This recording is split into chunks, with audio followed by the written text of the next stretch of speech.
Praise Lord, जय मसीह की। मैं स्टैनली मैकवान, मेरे YouTube channel Hindi Gujarati Bible study में आपका स्वागत है। मेरे चैनल को अभी इसी वक्त आप सब्सक्राइब कर लीजिए। एक विधवा औरत थी जिसका पति भविष्यवक्ता था और मर गया, लेकिन वो काफ़ी कर्जा रखकर मर गया था और एलिशा ने उसकी सहायता की, एक चमत्कार किया और वो बचाई गई। लेकिन ये जो घटना है वो क्या कहना चाहती है? क्या आपके जेब में भी कुछ कर्जा है? आपको क्या करना चाहिए और अभी इन दिनों में क्या हो रहा है, आपको क्या करना चाहिए, वो जानने के लिए इस वीडियो को पूरा देखो। एक यूनिवर्सिटी है, मेरे ख्याल से अमेरिका में है, जॉन हॉपकिंस कॉलेज यूनिवर्सिटी, और मेरे ख्याल से उसको वर्ल्ड की, दुनिया की सबसे बेस्ट यूनिवर्सिटी उसको माना जाता है। और बिल गेट्स जो एक ज़माने में पूरे वर्ल्ड में धनवान होने में, पैसे रखने में जो नंबर फर्स्ट पर आते थे, वो इस यूनिवर्सिटी को काफ़ी फंडिंग देते हैं, काफ़ी पैसा उनको देते हैं। ये यूनिवर्सिटी फेमस इसलिए है, कई कारण है उसके, लेकिन जब कोरोना नहीं आया था उसके 2 महीने पहले ही उन्होंने ऐसा जाहिर किया था कि अगर कोई महामारी आ जाए और पूरी दुनिया में फैल जाए तो हमें क्या करना है, किस तरह से करना है और क्या स्टेप्स हमें लेना है, वो उन्होंने बता दिया था। और 2 महीने के बाद ही कोरोना नाम की बीमारी वो कई देशों में वो फैल गई थी। अभी ये सब कुछ एक प्लान किया जा रहा है और दुनिया धीरे धीरे उस अंतिम दिनों की ओर बढ़ रही है। और अंतिम दिनों में जो कुछ होने वाला है उसके अनुसार जो हालात है वो जा रहे, और हम हमारे जीवन में वो सब कुछ देखते आए। लेकिन ये सब कुछ उन्हीं को दिखने वाला है कि जो परमेश्वर के वचन को जानता है और मानता भी है कि हाँ, सही में ये अंतिम दिन है। ऐसा जो कोई विश्वास करता है उसी को ये सारी परिस्थिति जो है वो नज़र आती है, बाकी लोगों को नज़र नहीं आती। कोरोना के बारे में मैंने पहले भी बताया था कि कोरोना का जो पहला केस चाइना के वुहान में दिखाई दिया था वो था 2019 में, लेकिन उसकी टेस्टिंग किट इंडिया में आ गई थी 2017 में। जो एक किट 20 या 25 ग्राम की होती है, ऐसी किट इंडिया ने 2017 में भी खरीदी थी, 2018 में भी खरीदी थी, और वो भी टन के हिसाब से खरीदी थी, जिससे पता चलता है कि सब कुछ गेम है, एक प्लान है। और जैसा बाइबल में लिखा है वैसे अंतिम दिनों में जो होने वाला है उसकी ओर दुनिया जा रही है। अभी 2023 में तो अभी हमने पैर ही रखा है, अभी पहला महीना चल रहा है, ख़त्म होने को आ रहा है। लेकिन 2025 में कौन सी बीमारी लेकर आना है वो अभी से तय भी है, और बाकायदा जो लोग कर रहे हैं उनकी वेबसाइट के ऊपर ये सब कुछ मेंशन किया हुआ है कि 2025 में हमें कौन सी बीमारी या कौन सा वायरस लेकर आना है। और 2025 में जो वायरस आने वाला है उसका नाम रखा है स्पार्स, SPARS, और इसका लॉन्ग फॉर्म है सीड पॉल रेस्पिरेटरी सिंड्रोम, ऐसा कुछ नाम उसका दिया गया है। और उससे जिनकी आयु 64 और उससे ज़्यादा है, ऐसे लोग 50% लोग मर जाएंगे, उतनी आयु के 50% लोग मर जाएंगे, ऐसा अभी से उनकी वेबसाइट पर ये सब कुछ लिखा हुआ है। एक नया नाम आया है बाहर, जिसको बोलते इको चैम्बर्स। और इको चैम्बर्स उसको कहा जाता है कि अभी हम सभी लोग एंड्रॉयड मोबाइल इस्तेमाल करते हैं, उसमें हम यूट्यूब देखते हैं, फेसबुक देखते हैं, व्हाट्सएप चलाते हैं, तो उसमें हमारा एक खास ग्रुप रहता है। खास ग्रुप मतलब जो लोगों को गेम पसंद है उनका अलग से ग्रुप होगा, जिसमें सारे गेम वाले होंगे, नई नई गेम ढूंढते होंगे, एक दूसरे को भेजते होंगे, एक दूसरे को बताते होंगे। अगर हम परमेश्वर को मानने वाले लोग हैं तो परमेश्वर के वचन एक दूसरे को देते होंगे। तो हम जो कुछ भी करते हैं व्हाट्सएप पर, फेसबुक पर, यूट्यूब पर, जो भी सर्च मारते हैं गूगल पर, वो सारा डेटा उनके पास रहता है। तो हम जो जो काम करते हैं, जो जो सर्च मारते हैं, उसके हिसाब से वो लोग अलग अलग ग्रुप बना रहे कि ये मसीह लोगों का ग्रुप है, या तो ये गेम वालों का ग्रुप है। और ऐसा जो ग्रुप होता है उसको नाम दिया गया इको चैम्बर्स। तो एक ग्रुप ऐसा भी है कि जो कोरोना को नहीं मानता, दवाई को नहीं मानता, और ऐसे वीडियो देखते हैं, ऐसे वीडियो का अनुकरण करते हैं। तो ये भी एक तरह का ग्रुप है। और ऐसे कई लोग जो है वो लोगों को जगा रहे हैं। तो बोले ये जो ग्रुप है जिनको उन लोगों ने नाम दिया इको चैम्बर्स, तो बोले ऐसे लोग जो गवर्नमेंट के हिसाब से नहीं चलते।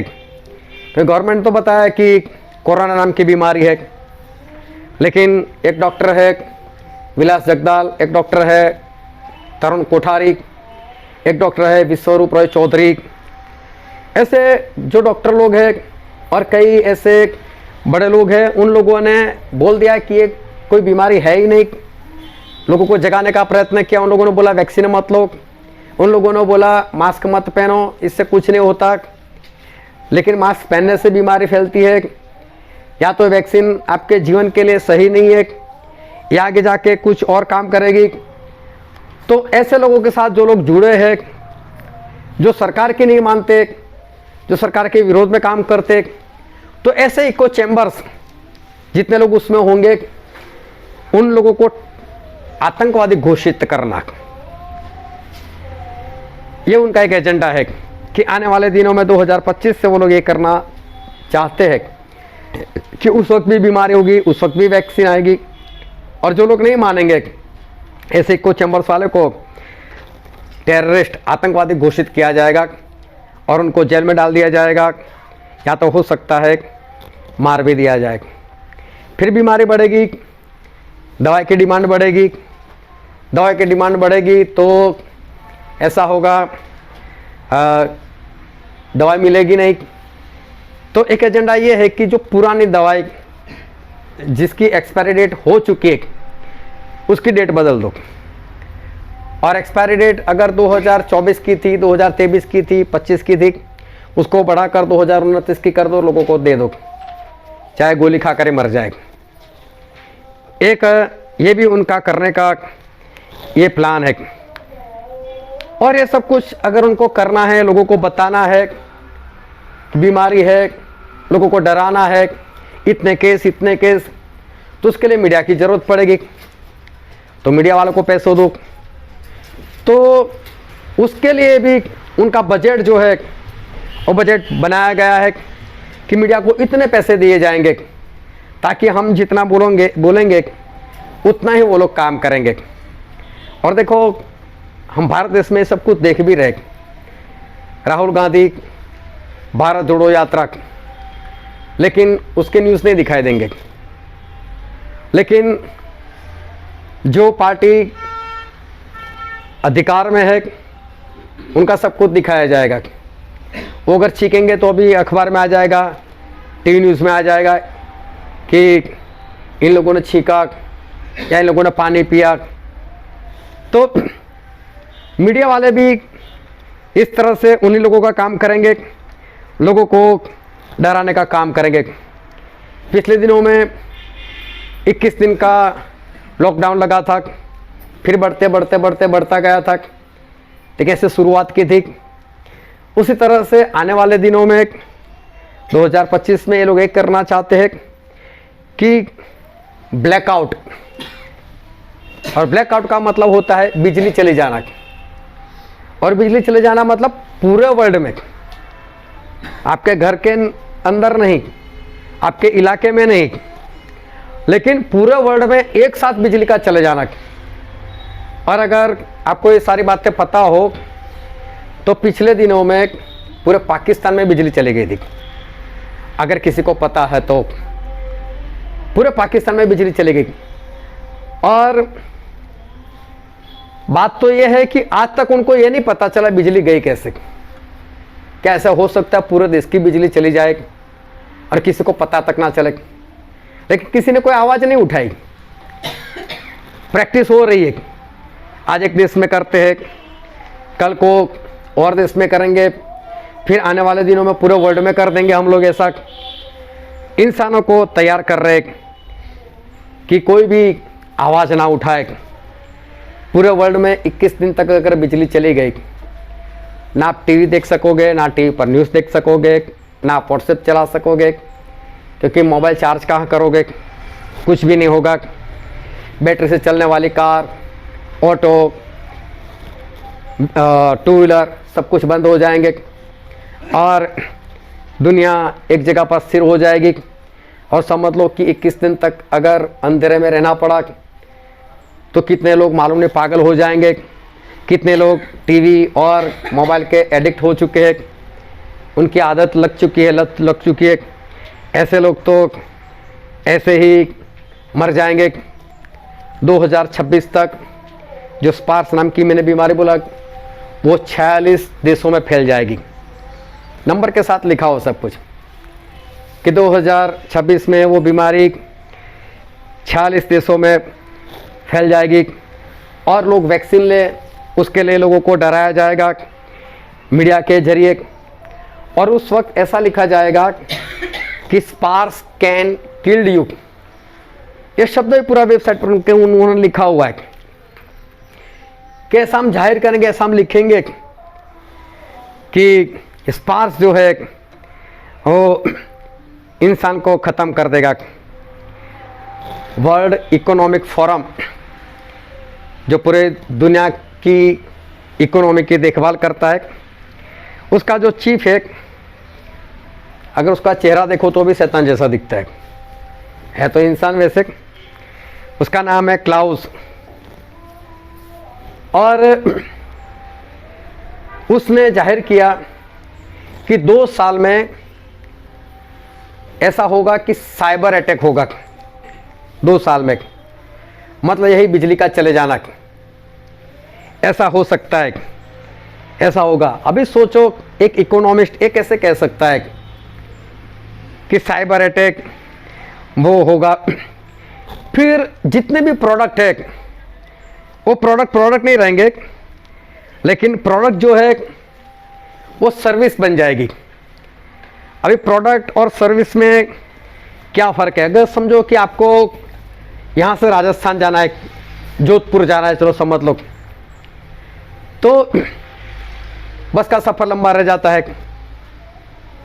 आप समझते हो कि चलो मैं ट्रेन में चले जाता हूँ, तो आप ट्रेन खरीदते नहीं हो, क्योंकि ट्रेन खरीदोगे तो बहुत महंगी हो जाएगी, इतने पैसे है नहीं, है तो भी कोई इंसान खरीदेगा नहीं। वो सोचेगा ट्रेन की सर्विस लेता हूँ, सर्विस का रेट 400-500 रुपये होगा। आप टिकट खरीदोगे और सिर्फ ट्रेन की सेवा मतलब सर्विस लोगे और जोधपुर चले जाओगे। अगर बस में जाना चाहते हो तो बस खरीदोगे तो बस भी बहुत महंगी पड़ेगी, तो बस भी आप खरीदने वाले नहीं हो, लेकिन आप उसकी सर्विस लोगे। अगर आपको कार से कहीं इधर उधर जाना है तो आप कार की सर्विस लेते हो, कार खरीदते नहीं हो। इसको बोलते हैं सर्विस। लेकिन आने वाले दिनों में कोई भी प्रोडक्ट नहीं रहेगा, वो सर्विस हो जाएगी। मतलब कपड़े जो है वो आप खरीद नहीं सकते, उसकी सर्विस मिलेगी, मतलब किराए से कपड़े मिलेंगे। आपके पास खुद के कपड़े नहीं होंगे, खरीदने के लिए जाओगे तो कोई देगा नहीं, उसको सर्विस बना दिया जाएगा। आप उसको खरीद नहीं सकते, आप घर खरीद नहीं सकते, आपको घर की सर्विस मिल जाएगी, मतलब रेंट पर आपको घर मिल जाएगा, लेकिन आपको घर जो है वो खरीदना नहीं है, चाहे पैसे हो तो भी आप खरीद नहीं सकते उसको। और अब एक कंपनी है जिसका नाम है ब्लैक रॉक नाम की कंपनी है, और वो कंपनी इसी कारण अभी बहुत सारे घर जहाँ पर भी मिले वो खरीद रही है, ताकि आने वाले दिनों में वो घर जो है लोगों को रेंट पर दे सके। ध्यान से समझते जाना, मैं जितना भी बोल रहा हूँ आप उसको नोट भी कर सकते हो, लिख भी सकते हो, और घर पर जाकर आप उसको सर्च मार कर ये सब देख सकते हो कि सही में ये सारी बात सही है या नहीं है। सारी बात सही है और मिलेगी। अभी बिंदु ने गवाही में बता दिया कि आप लोग अनाज इकट्ठा कर लो, और पिछले कई दिनों से बताया जा रहा है, और अभी तो बहुत लोग ऐसा बोल रहे हैं कि अनाज इकट्ठा कर लो क्योंकि आने वाले दिनों में परिस्थिति खराब आएगी। मालूम नहीं मैंने किसकी आगे कहा था, लेकिन संगत वालों में से किसी को मैंने कहा था कि देखो आने वाले दिनों में इंडिया और चाइना की वॉर वो जाहिर करेंगे। होगी नहीं वॉर, नाटक करेंगे ऐसा। जिस तरह से यूक्रेन और रशिया का नाटक चल रहा है, वैसे ही इंडिया और चाइना, यूक्रेन और रशिया का जो युद्ध चल रहा है, जो नाटक चल रहा है, उसके कारण कई लोगों को समस्या आ रही है, खाने पीने की समस्या। ना चावल मिल रहा है, ना गेहूँ मिल रहा है, महंगाई बढ़ चुकी है। कई देशों में आप देखो तो महंगाई बहुत बढ़ रही है, और इसी तरह से अभी ये सब कुछ इंडिया में भी करना है तो इंडिया और चाइना का वॉर होगा। और कल के ही अखबार में ये खबर आ गई कि इंडिया और चाइना की वॉर हो सकती है, ऐसे हालात बता रहे। ऐसे कल के संदेश अखबार में फ्रंट लाइन पर, सबसे फ्रंट पेज पर सबसे बड़े समाचार यही थे। मैंने बोला अभी हफ्ता ही हुआ मुझे किसी के साथ बात किए हुए, और अभी ये खबर जो है वो अखबार में आ भी गई। अभी वॉर होगा तो फिर बोलेंगे अभी गेहूँ नहीं रहे हमारे पास, चावल नहीं रहे, महंगाई बढ़ेगी, लोगों को तो खाने के लिए चाहिए, इसलिए जब महंगा हो जाएगा तब कैसे खरीदोगे। इससे अच्छा है अभी उसको इकट्ठा कर कर रखो। और ये परिस्थिति सिर्फ वो लोग इंडिया में नहीं, पूरे वर्ल्ड में लाना चाहते, पूरे वर्ल्ड को वो लोग खाना नहीं देना चाहते, और इसके लिए कोई भी कारण वो लोग बता सकते। लेकिन अभी इन लोगों ने जो काम किया है, और वो ये बोल रहे हैं कि पृथ्वी जो है उसको खेती करने से नुकसान हो रहा है। देखो बरसों से खेती हो रही, लेकिन अभी ऐसा बता रहे हैं कि चावल की खेती, गेहूं की खेती, जब वो खेती करते हैं तो बोले जमीन से एक गैस निकलता है खेती करने के कारण। मिथिल नाम का कोई गैस है, मुझे नहीं मालूम, लेकिन मिथिल नाम का कोई गैस है, वो निकलता है।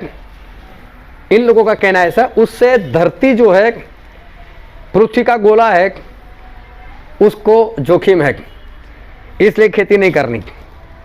साथ में इंसान जो है, इंसान को भी नुकसान है, इसलिए बोले चावल और गेहूं की जो खेती है वो खेती को बंद करना है, और इंसान जो है अभी कीड़ा खाना शुरू कर दे ताकि उसका पेट भरे। और मालूम नहीं कोई हीरोइन है, एंजेलिना जोली ऐसा उसका नाम है, अभी मालूम नहीं उसका कोई गाना आया या उसकी कोई फिल्म आई, उसमें उसको कीड़े खाते हुए भी दिखाई दिया है कि वो प्रमोट कर रही है कि कीड़े खाओ, इससे गुजारा करो, क्योंकि आने वाले दिनों में ऐसा कुछ करने के लिए ये लोग जा रहे। 2030 तक इनका प्लान ये है कि जो पशु है, जो दूध देने वाले पशु, जो हमारे इस्तेमाल के लिए, हमारे उपयोग के लिए, जैसे बैल है, गाय है, भैंस है, बकरी है, ऐसे जो पालतू जानवर है, बोलो इससे भी धरती को खतरा आ रहा है। वो लोग जो गोबर निकाल रहे हैं उसमें से कुछ गैस निकलता है, उससे इंसान को और इस धरती को खतरा है। तो ये पशु जो है 2030 तक 30% से लेकर 50% तक ये पशु कम हो जाने चाहिए। 2030 तक 30% से लेकर 50% ये लोग कम करना चाहते। फिर बोल रहे हैं कि अभी आज तक जो बीज लेकर आप खेती कर रहे थे, क्योंकि किसान क्या करता है, गेहूं उगाया तो सारा नहीं बेचता है, अपने खाने के लिए भी रखता है और दूसरे साल फिर से उसको बीजने के लिए कुछ बीज भी अपने पास रखता है। लेकिन ये लोग बोलते हैं नहीं, अभी ये बीज नहीं चलेंगे, क्योंकि इससे तो धरती को नुकसान हो रहा है, इंसान को भी नुकसान हो रहा है। इसलिए मॉडिफाइड बीज वो हमको खरीद कर लेना पड़ेगा। और जितनी भी खेती हो रही आज तक, उसमें से तकरीबन 50% बीज इन लोगों ने अपने नाम करवा दिए, मतलब पेटेंट करवा दिया, बोले वहीं से खरीदो। और ये जो कंपनी चला रहा है वो है बिल गेट्स, मतलब बीज खरीदना है तो उसके पास से खरीदो, उससे धरती बचेगी, वरना धरती नहीं बचेगी। फिर एक देश है जिसका नाम है नीदरलैंड। नीदरलैंड ने अपने देश में 3000 खेत को उनको बोल दिया कि बंद कर दो ये खेत, अभी इसमें खेती नहीं होगी। और इसलिए वो लोग पैसा दे देकर खेत खरीद रहे हैं और बोलते हैं कि पैसा ले लो हमसे गवर्नमेंट से और खेती बंद कर दो, अगर नहीं करोगे तो जबरदस्ती हम लोग आपसे खेत छीनने वाले और खेती बंद करवा देंगे। जो डच देश है, डच गवर्नमेंट, उन्होंने बोल दिया कि 50% तक जो पशु है उसको खत्म कर दो, पशु को खत्म करना है और 50% तक उसको खत्म कर दो, ये ऑर्डर उन्होंने दे दिया है। और उसके लिए डच गवर्नमेंट ने 22 लाख करोड़ रुपए, 1-2 करोड़ की बात नहीं, 22 लाख करोड़ वो पैसे उन्होंने खर्च करने का प्लान किया है ताकि 50% तक जो पशु है उनको मार सके। यूके, यूनाइटेड किंगडम, उसकी गवर्नमेंट ने खेती बंद करने के लिए लोगों को पैसा देना शुरू कर दिया और बोल दिया कि खेती जो है उसको बंद कर दो। यूएस, यूनाइटेड स्टेट्स, उन्होंने 40 लाख एकड़ में खेती रोकने का ऐलान कर दिया है। 40 लाख एकड़, उसमें खेती बंद कर दो। अभी ये मत समझना मैं आपके सामने कोई न्यूज़ दे रहा हूं, मैं न्यूज़ रीडर नहीं, मैं ये कहने के लिए जा रहा हूं कि अनाज इकट्ठा क्यों कर रहा है। ये लोग ऐसा कुछ प्लान बना रहे, खेती कम हो जाएगी, अनाज आना ही कम हो जाएगा। ऑस्ट्रेलिया जो है उसने भी ऑर्डर दे दिया अपने देश में 30% जो पशु है उसको कम कर दिया जाए। बिल गेट्स अफ्रीका जो गरीब देश है वहाँ पर बहुत काम कर रहे और खेती वहाँ पर पैसे दे देकर बंद करवा दे रहे। ये सब बाहर की बात, अब मैं इंडिया की बात पर आता हूँ। इंडिया के राजस्थान के अंदर उनको ऑर्डर दे दिया कि एक ही गाय पाल सकते हो आप, एक से ज़्यादा नहीं, एक ही गाय एक इंसान को घर में रखने की, और उसके लिए उसका घर जो है वो मिनिमम 500 गज की ज़मीन में होना चाहिए। 500 गज ज़मीन, एक गज कितना होता है मुझे मालूम नहीं, लेकिन 500 गज ज़मीन जिसके पास है सिर्फ वही एक गाय रख सकता है, एक गाय रखने के लिए इतना। और ऐसा कहा गया है कि राजस्थान में 90% लोगों के पास इतनी जगह है ही नहीं, तो वो लोग गाय रख नहीं सकते। गाय नहीं रखेंगे दूध कहां से आएगा, गोबर नहीं आएगा तो खाद कहां से बनेगा, लोगों का गुजारा कैसे होगा जिनके पास गाय बैल अभी है, क्या करेंगे वो लोग। हमारे इंडिया में भी ये ऑर्डर जो है वो आ चुका। जो वर्ल्ड बैंक है उनका एक रिपोर्ट आया था 15 मार्च 2022 को, और उन्होंने ये बात बताई कि जो चावल पक रहे हैं ना, उस चावल से इंसान को खतरा है और इसलिए चावल वगैरह बंद कर दिया जाए। ऑफिशियल रिपोर्ट, एक भविष्यवक्ता था और भविष्यवक्ता मर गया, और भविष्यवक्ता मर गया तो कुछ कर्जा रखकर मर गया। और उसकी पत्नी जो थी वो भाग कर आई, और एलीशा उस जमाने में भविष्यवक्ता थे, उनके पास आई। दूसरा राजा उसका चौथा अध्याय 1 से 7 वचन में सारी बातें लिखी हुई है। तो वो एलीशा के पास आई और आकर उसने बताया कि